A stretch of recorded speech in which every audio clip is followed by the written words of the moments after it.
நான் கேட்கிற ஒரு கேள்வி, வாக்களிப்பவர்கள்ல 40% வாக்களிக்கிறாங்கல்ல திமுக கூட்டணிக்கு, அவங்க எல்லாம் யாரு? அதிமுக கூட்டணிக்கு வாக்களிக்கிறவங்க எல்லாம் யாரு? பாஜக கூட்டணிக்கு வாக்களிச்சவங்க எல்லாம் யாரு? அதுக்கு பதில் சொல்றேன். யாராவது இங்க இருக்கக்கூடிய கட்சிகள் இந்த மேடையில உங்களோட எந்த குலதெய்வத்தை வேணாலும் நினைச்சுக்கோங்க.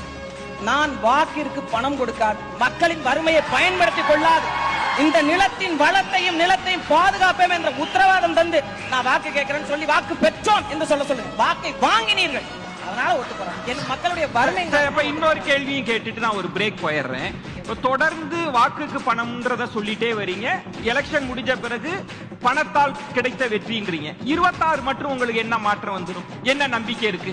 எந்த நம்பிக்கையில் நாங்க முதலில் கால் வைத்து 2016 1.1 விழுக்காடு வந்து அதே 2024 8.5% வந்து அங்கீகரிக்கப்பட்ட கட்சியாக பணம் கொடுக்காமல் மாறினோமோ அதே நம்பிக்கையில் தான் 26. ஆனா பாஜக 18%